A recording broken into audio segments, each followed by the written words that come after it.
And we're back. Okay, guys, can you all join me in crossing all your fingers to pray that this Instagram collab works out for us? So I'm trying to invite Zozi right now on the Miss Universe account. Thank you for your patience, everyone. We super, super appreciate it. Fingers crossed. It pushes through. I know, almost 5 trials. Hi! Oh my goodness! Finally! I'm so happy to see your face. How are you? I feel like we've accomplished something already. We've accomplished a lot. What is up with Filipino Wi-Fi? It wants to like stay there. I'm so sorry. But that's okay. Your hair looks amazing, first of all. Thank you. Before we go any further.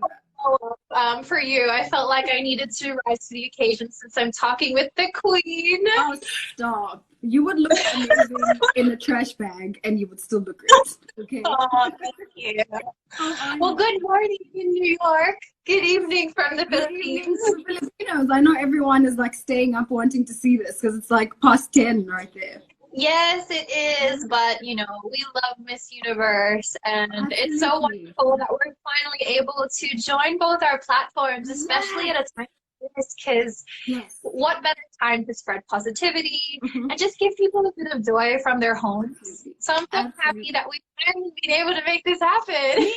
I mean, the last time I saw your face, we were both on a cab and at the airport, and you were like literally moving. But before we get to there, and before we even start, I just want to get this out of the way. I'm so happy to be talking to you because I feel like my journey with you started way before I came to the universe. Because a lot of people don't know, but you were a judge for Miss South Africa when I won. And so I think that's one of the reasons why you'll always be one of my favorite queens, because you were just a part of my journey. And so thank you so much for that. Oh, it's been a pleasure. You know, it was really special for me too, because as you said, I don't think it's a usual thing that someone like me gets to witness a journey from being a candidate. I was there in your closed door interviews, and then seeing you progress over to Miss Universe, it was really quite special.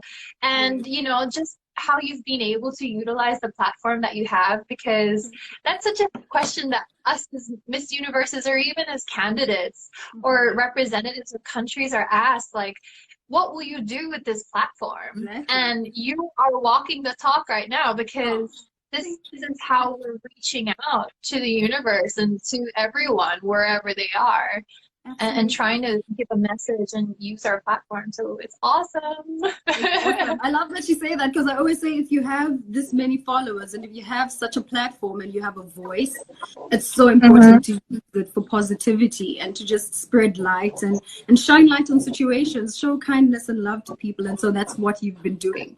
And like I said, last time I saw you, we were at the airport and you were literally packing up your whole life, so many bags, moving back home. How has the move been? How has it been? You know, actually, I was a little bit nervous for it, because of course it's such a shift, which I'm sure you can relate to, you know, in finding yourself going from your nation and then moving to something completely new. Whereas in my case, which you also experience down the road, is like you pick up this little life that you've created in a new place of New York and go back home or wherever it is that your next destination is. And it made me a little bit nervous, to be honest, because I didn't know what the transition would be like. I didn't know how easy I would adjust. Would it be something very instantaneous, or would it be something that I would have to be coaxed into? But I think I was very, very lucky. I was surrounded by my family and my friends, and just a really good work environment too. So I felt very supported, and I feel like that was a huge factor in making my transition as easy as it was. But how about you? I mean, moving to New York in winter. In the winter, listen, that was my biggest struggle of my life, because when I got here, I was like, I've never experienced this much cold in my entire life. But it was exciting, you know, like you said, because you're moving to a whole new country, and you don't know what to expect. You don't know what's going to happen. And so you just take one day at a time. And I mean, now here we are faced with a situation that nobody ever thought we would be able to face. You know, I never imagined in my life that this would be happening in the world right now. That this is how my reign would be, that I would have to be in the apartment speaking to people through social media. But we have to adjust. Speaking of adjusting, you have adjusted so well, because immediately when this happened, you started using your platform, and you didn't sit back just because you were not able to go outside. You did something about it with your No Work, No Rice campaign. Would you want to tell us about that? Yeah, at the beginning of this pandemic, when everything started happening and lockdown started to be implemented, I found myself in a mindset that I feel a lot of people find themselves in, which was one of, I felt a little bit hopeless, because I felt incredibly privileged to be able to stock up a little bit of food and to stay home and to do work from home, knowing that so many Filipinos and so many other people from other nations around the world don't have that luxury of having enough money to stock up food, or to have a comfortable space to stay at home, or whose work cannot be done from home, such as laborers or people who do public work, who aren't frontliners also. And of course the frontliners who are taking on this huge, amazing responsibility for the rest of us to provide us with basic needs. And so I was sitting at home and I was just feeling like I need to do something, and I feel so many of us feel that way. And so I went back to one of my core causes, and it's working with an organization called Young Focus. It's actually stationed in Tondo, Manila, and I am in Manila at the moment, but it's around the outskirts of Manila.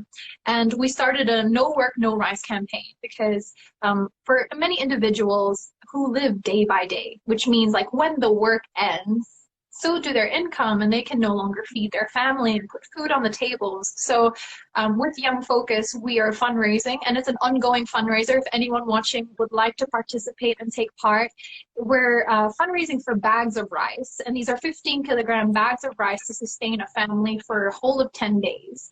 And it's anywhere from $11 US or 550 pesos for one bag of rice. And every 10 days, that is replenished. So we're sustaining the families in the area. And if you would like more information, anyone watching, you can go to youngfocus.org/rice. So far, it's really amazing. We've been able to reach 6,000 families, which is about 8,000 to 10,000 individuals through donating 60,000 kilograms of rice. And that just allowed me to feel that, you know, I could sleep a little bit better at night, knowing that I was utilizing my platform to be able to provide for people, because it just felt like I felt a little bit hopeless. And I know that when we were chatting, you've also found an incentive or a charity that you're looking to partner with in South Africa. Yes, that is so cool. So here's, like you said, it's so easy for us to be distanced from things when we don't see them happening in front of us. Because when you go on Twitter and you go on Facebook and you see people speaking about lockdown, for most people it's about, I'm going to be so bored at home, I'm going to watch as much Netflix as I can. I'm going to be on my phone as much as I can, but that's not a reality for a lot of people. For a lot of people, it means income is not coming in. It means I'm not able to feed my family because of this lockdown. And so South Africa has gone through a lockdown as well. And I come from a village called Tsolo, very beautiful small village in South Africa. And I saw on Twitter that they'd started a movement.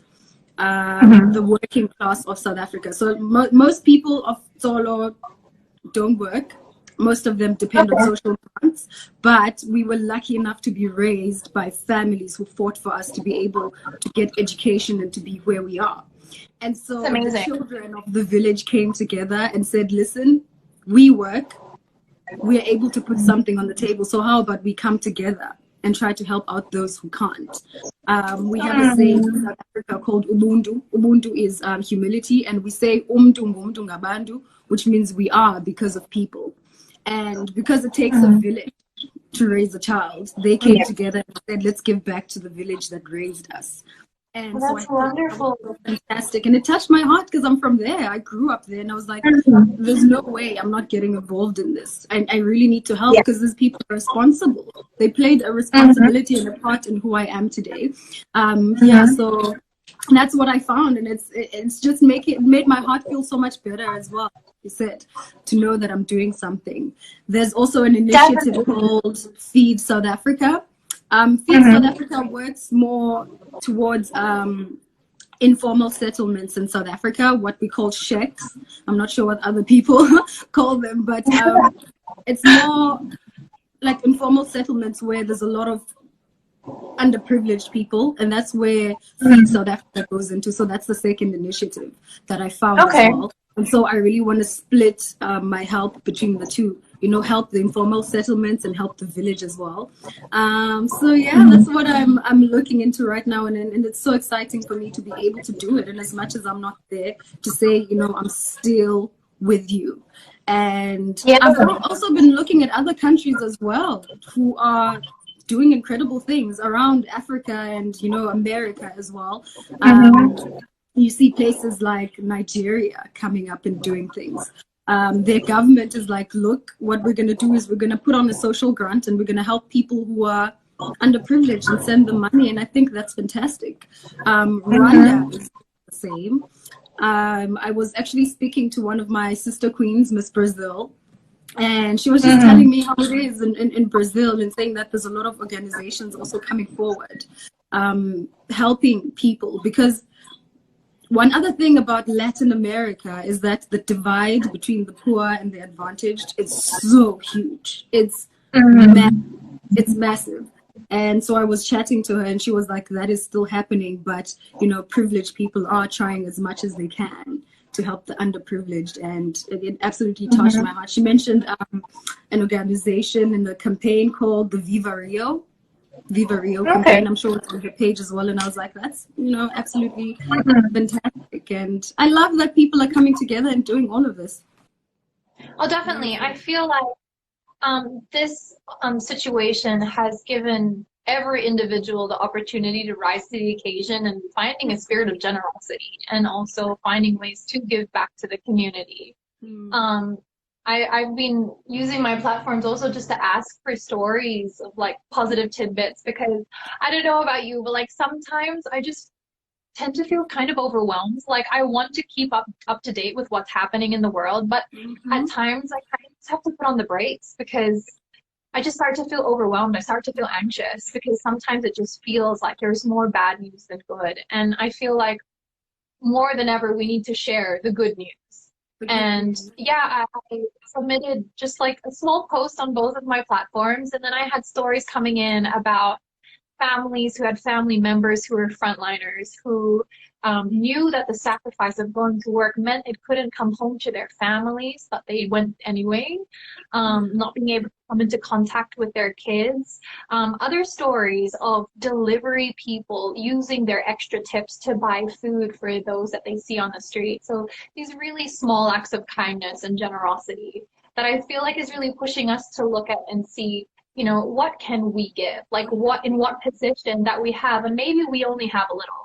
Maybe it's seemingly we have nothing, but I feel like so many people are rising to the occasion, and it's just a wonderful thing to see. And I feel like more than ever, we should share those stories. Absolutely. Yeah, because, you know, you're right, because not all of us are able to raise funds.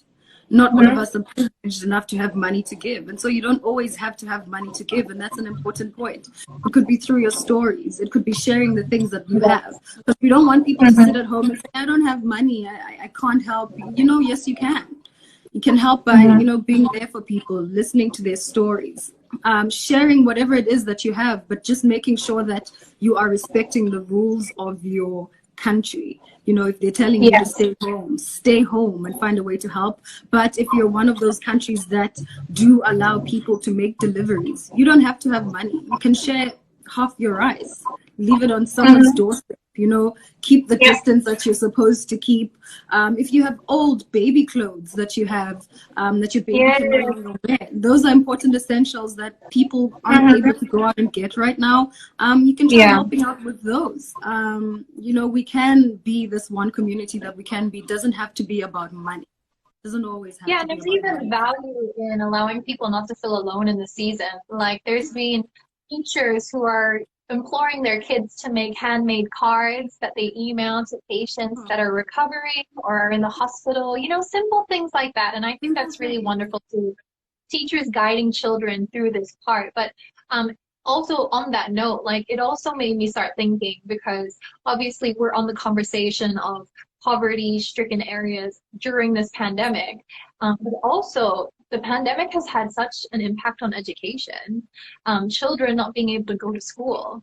And so I would love to put the question out there to anyone who's watching, actually, because it's become a bit of a problem, especially here in Manila with the organizations that I work with in providing education.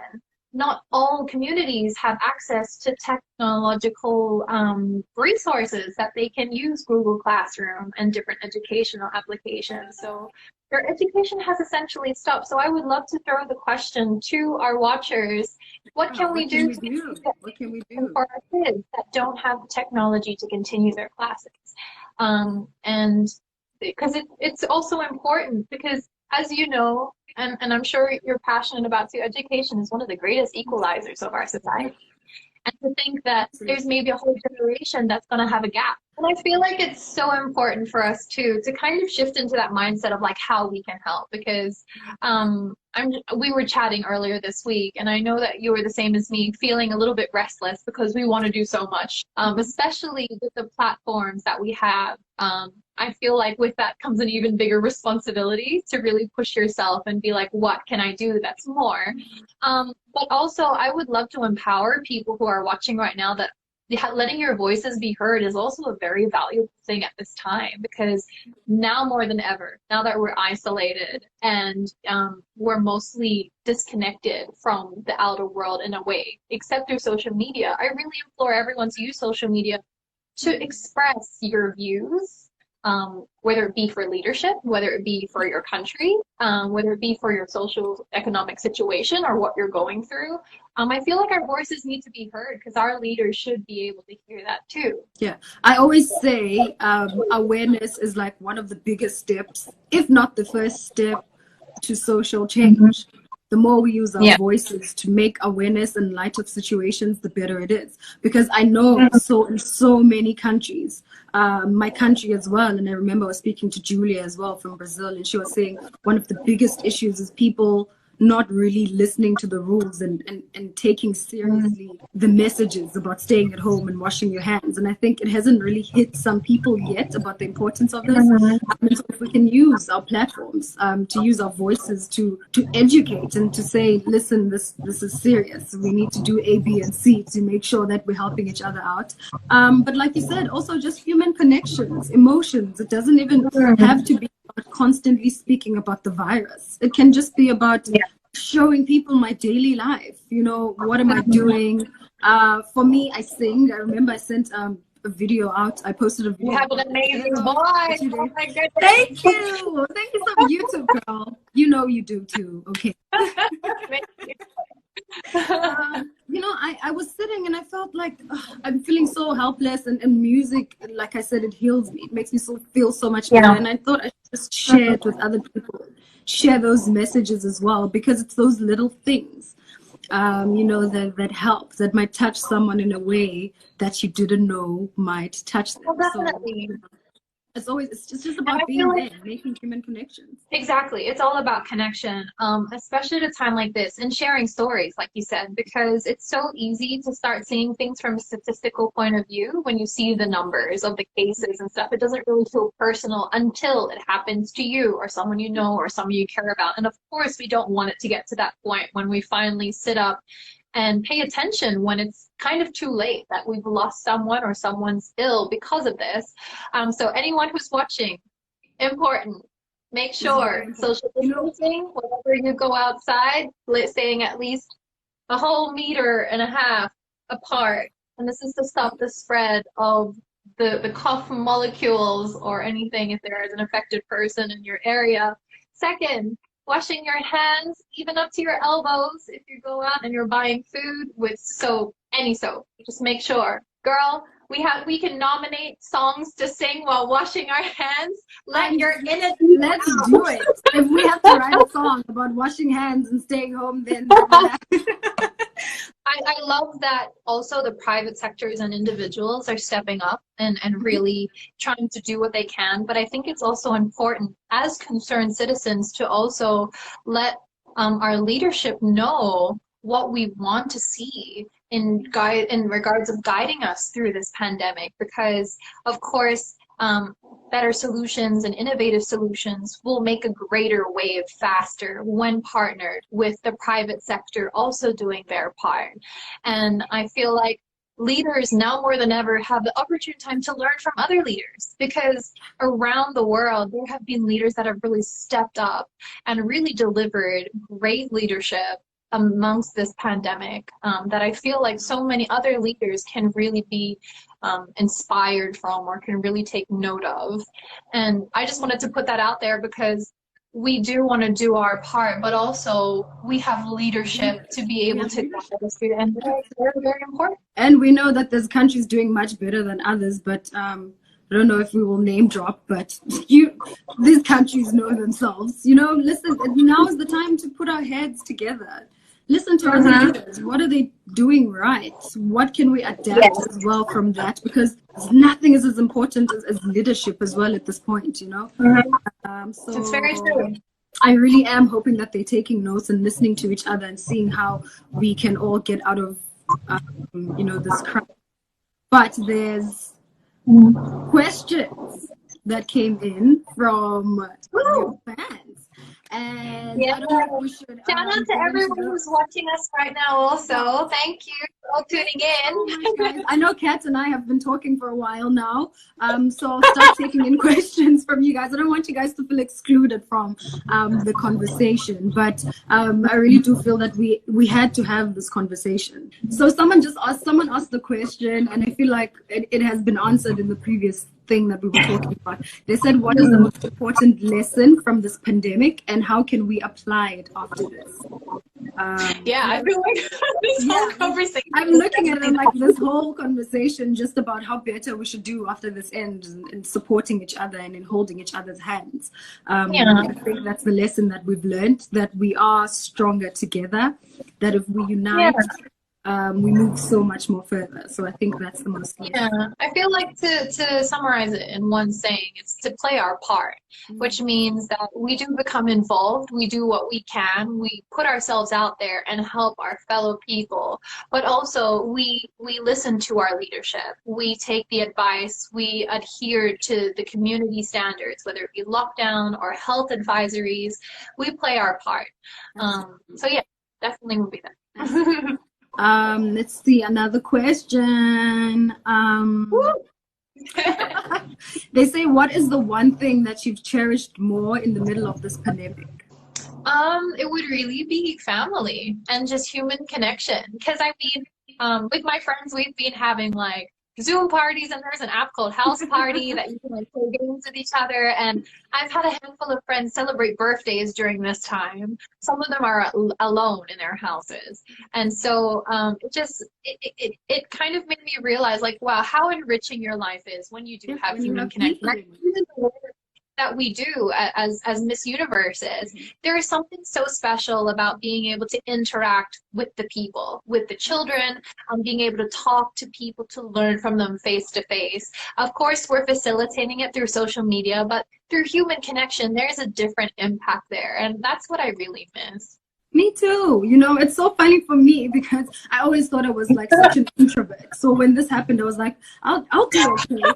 I'll be fine. I'm not being outside. I'll be fine. And then literally a week later, I'm like, I need people. I need to see people. But I'm just lucky enough to have Chesley as well. So at least there's the two of us in here. But it's hard. It's hard. Human connection is another one. Definitely. Someone has another question. They're saying, you're a young, focused family right now. And they're hoping that they're doing well. Yes, they're doing really well. At the moment, 30 of them are volunteering at the No Work, No Rice campaign distribution and giving out the rice and everything. But they're only able to reach a certain area because of the quarantine restrictions. So what's actually happened is Young Focus has partnered up with other surrounding non-governmental organizations so that they can also access their areas. So they're doing really well. And it's so nice to see that it's not just that one organization. They're really partnering together, which is what we were just touching on before, is the most effective way to do good work is to do it together, and that's what they're doing. Can I do some shout outs? Hi, Mama E. I can see that you're watching and I miss you. And also, hi, Helena from Denmark. I see that you're watching also. People are so excited. They've been waiting. I've been getting messages since last night, and they're just like, yes, we want to see you. Aww. Hannah, I miss you. Do you see Esther? Esther's in there commenting. Yes, Mama E. She's in there. She misses you. I really hope that when this is all lifted and everything comes to a solution, that you'll be able to find yourself here in the Philippines. I would love to welcome you to my country. Chastity says she loves and misses you. Did you see that? I saw that from Chastity. I miss you. She's watching. And which is so funny too. Because when you were talking about the whole introverted self thing, I know Chess is an introvert as well as I am. Yeah. And I had the same sentiment. So I was like, yeah, I love staying at home. I hate going out. But now it's like, I just want to see the tree. I want to see people. I know what you mean. I know what you mean. Thank you, everyone, for sending your love. What is Esther saying? I'm packing up Zozi and Chastity when this is over, and we're coming to Manila. Yes! That would be so amazing, because everyone has been asking when I'm coming to the Philippines. And yes! I really, really want to. It was so unfortunate that this happened, but I would love, love, love to see the Philippines, because the people there are just amazing. Misha says, okay, Esther, I'm coming too, so it's going to be a full trip. Literally everyone's coming to the Philippines. Okay.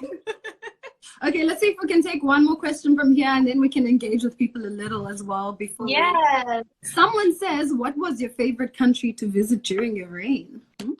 Ooh, I love South Africa. And I'm not saying it because you're from South Africa, but honestly, it's such a unique experience. My first time in Africa, and I was given the opportunity to judge Miss South Africa, and your production was phenomenal. Like the staging, amazing, right? I was so impressed. We had so much especially fun. Your musical performers.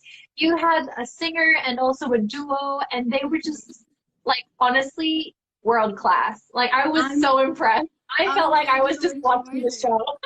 I hope you can come see South Africa again. Even if not for work, just to literally come and have fun in South Africa. Yeah, it was really special. I also was able to go on a safari, and I was able to join a LGBTQIA plus discussion at one of the campuses. I saw that. I forget how you say it. Wits campus, Wits University, something like that. You went to Wits, yeah. That was a good one. I did watch that. It was so amazing. And I'm so jealous that you actually went on a safari, because I'm from South Africa and I've never been. And you're like, oh my! Because here's what happens when things are, you never tour. Like you never tour your own country or enjoy it, you know.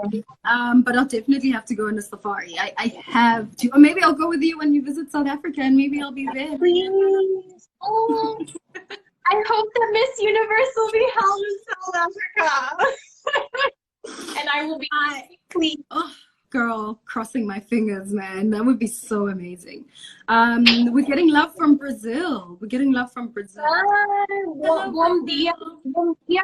Bom dia. Brazil. I love it when they say that. That's Brazil. I think this is a good one. Someone wants to know, how do we stay motivated during this uncertain time? Ooh, motivated. I think really what's helped me personally is, one, I need to have a shower in the morning and dress up in like normal casual clothes and not spend my whole day in pajamas, although I'm not going anywhere. But it just helps me change my mindset to, okay, I'm going to be productive because I dressed up for myself to be productive. And then what I try and do is I just try and make a very simple, structured schedule for myself. So I'm going to dedicate an hour to this, 30 minutes to this, 40 minutes to this, so that I also feel achieved at the end of the day when can tell myself, oh, I've done this, because I'm sure you can completely relate. Like during this time, the hours just fade together. You don't even know day from night. I usually say like simple things like opening your window blinds literally will make you feel so much better. Yeah. I know that when I wake up in the morning and my blinds are down, I just feel so down, like on the inside. And the minute you have light coming into your room, it makes you feel so much better. So you're right, get out of bed. Don't stay in bed the whole day. It will keep you motivated to actually start doing something. Chat with people. Don't distance yourself emotionally from people as well, just because keep their emotions alive is what I would say. It's very important. Like, I cannot emphasize the point you just said enough, to keep in touch with your friends or your family or just other people through social media, whether it be just in a video call, just to catch up with them, to check in on them. Because it honestly, even if you don't realize it honestly like impacts your mental health so much, and feeling connected and not feeling isolated at this time. Because I've found that in my personal experience, when I feel isolated, it's the most dangerous time, because that's when feelings of anxiety can easily creep in. That's when feelings of negativity can easily come in. So surrounding yourself with human connection, even though we're not physically together, doesn't mean we can't come together in some way. Also, with keeping motivated, it's also important to be kind to yourself. Like, if you don't feel capable in that moment of pushing yourself to work, like, forgive yourself, because these are extraordinary circumstances. And comes a point too where you need to be kind and kind of understand yourself. Like, how am I feeling today? Do I feel like I can't really dedicate myself to this task? Don't force yourself to be productive if your emotional state isn't there. Because I feel like, even me, like I'm one of those people, I feel guilty if I'm not productive sometimes. You're like, I'm supposed to be doing something. But there are days when it's just called for, because I just need to, create, because creating makes me happy, just like you were talking about music earlier. Like, it's very healing for me. So to anyone who's watching out there, if you just want to create something, to paint, to draw, to make music, to play an instrument, you don't have any of those things, reading, there's really something for everyone, depending on your individual circumstance. But just be kind to yourself, understand yourself in this time. I love that. Connect yourself to the things that you love. Still love the things that you love. Go back to them and connect yourself. Yeah, but what messages do you have for us, Kat? Like, do you have anything that you would like to, I don't know, maybe leave us with? People always love I would love to just, really take this time to connect to everyone that's watching. One, thank you so much for spending your time engaging with me and Zozi. We super appreciate being able to share our messages and stories with you. We hope that you feel empowered, or just have a little bit of joy in your day or night, wherever you are in the world.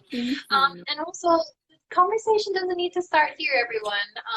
Engage us on our platforms, either in the comment section, or even the topics that we raised today. Raise them with your friends, with your social circles. If you have any suggestions of what's happening in your country, if you want to help and you just don't know how, put it out there. Ask other people in your area what you can do to help. It can be as simple as buying your vegetables from a local farmer, or it can be as simple as, sending a nice card. I know there's a lot of incentives in sending beautiful messages to the patients within the hospital. It could be as simple as that. It doesn't need to be a monetary value, but if you do have money to spare, please do reach out to an outreach program. A lot of people are in need of food and personal protective equipment, especially for the frontliners. What else?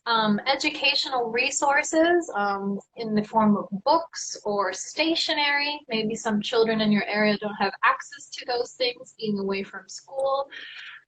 What else? Yeah, just and medical supplies. There's a lot of people who may not be facing COVID, but have other pre-existing medical conditions and aren't being able to have access to the treatment that they need. So I just implore you in any which way that you can, don't wait for someone else to rescue another person. Take it upon yourselves at this time to be the rescuer. Because you can, in your own small way. You really, really can. Definitely. And with that also, let's listen to our health authorities.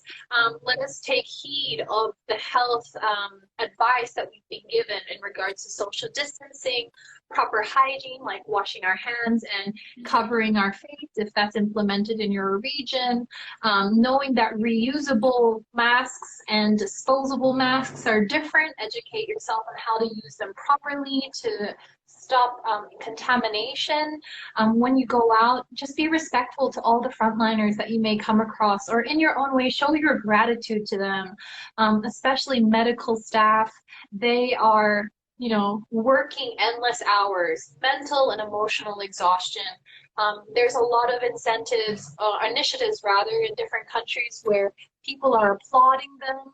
They're sending beautiful messages over social media. Please keep it going. Don't let it just be a trend, because they're out there every day away from their families, putting their life and their time on the line really for the rest of us. And they are our modern day heroes, and they deserve the recognition all throughout this. And I hope that we will never forget their sacrifice and the work that they've done.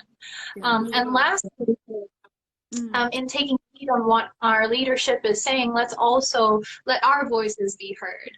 Let's demand that we are guided through this pandemic in the best way possible, with innovative solutions, effective solutions, that we get the aid that we need as fast as we can, especially demanding attention for those areas that may be ignored or being pushed to the side, or just may not be known, such as people living in poverty, those vulnerable communities. They need us now more than ever. So let us demand that of our leadership, and always let our voices be heard, because as concerned citizens, it's our responsibility to demand that we have the right leadership, but we also listen to our leadership at the same time. Let's all play our part.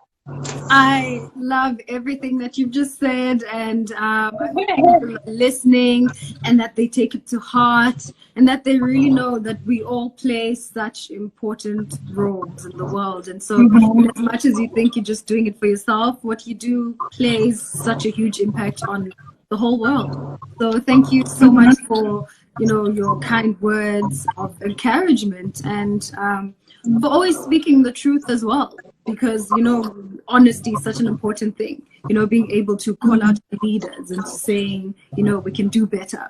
I know we're doing this, but we can do better. Thank you so much. Someone is saying, thank you, Kat and MU, for this moment. Yeah, this was such an amazing moment. It's so nice to always have people come back and share their stories, and use our platforms to the best of our abilities. Oh, so cute. Someone wants to see your puppy. They're like, where's that cute puppy? I put him in the other room because I didn't want him to be fussing about. I'm like, I also want to see my social media instead, guys. But Zozi, in the future, please do share with us also how we can also assist your initiatives in South Africa in any way, whether it be in getting the message out there or in other ways that we can help. Let us know. Would love to be able to collaborate also with you. Thank you so much. Thank you for lending your hand. I will definitely grab it and use it. And I'm sure there's a lot of people watching as well, so that they can also know how they can help. Maybe your fellow South Africans also, how they can lend a hand. That would be great. Yeah, I mean, just also hopefully the whole world, the whole universe comes through with information from their own countries as well, because we're trying to help out as many people as we possibly. Yes. This was so amazing. I want to stay here. Thank you so much. You know, the influence that Kat still has is amazing, and the work that you still do is absolutely amazing. Because you don't have to. You could have just been sitting at home and worrying about yourself, but you thought of other people and how you can help them. So I think that is incredible. And, thank you. And I also want to take this time to honor you also, because you're in such an extraordinary position, considering I'm sure when you won and in your first couple of months, you had such a different projected outlook on what your year would look like, but you've taken this unexpected turn of events into your stride, and you're using your platform to connect with really important people and get a message out there. So I just want to, you know, acknowledge that too, because you are Miss Universe for the time that we need. Like, especially with us all needing that encouragement, with all needing to feel that we're seen as a Miss Universe that talks to so many different countries and so many different divisions of people. You're really bringing people together, and I hope that you continue the work, and I know you will, and I'll be watching. And I hope that we can have another one of these chats and we'll give the duet that everyone's asking for. Hopefully one day. Oh, thank you so much. Don't miss baby cry, but not crying today. Thank you so much, Kat. I appreciate you. I really thank you for joining us today. Yes, and thank you to everyone who's tuned in with us. Thank you for being awesome. We love you guys. Again, if you want to take the initiative and use the comment section of the Miss Universe page to share maybe things that are ongoing in your community, things that you are looking for help with, or if you're looking to help, maybe you can use that area for an area of discussion. Get connected with each other in your nation. Thank you so much. I'm going to leave your page now. Love you, Kat. All right. Bye. I love you. Take care. Oh, that was so wonderful. Thank you, everyone who was here chatting with us. Really appreciate your inputs. I'm sending you all a big virtual hug, a lot of positivity, and we will get through this, you guys. We will get through it, and we will get through it together. Sending you lots of love from my corner of the universe to yours.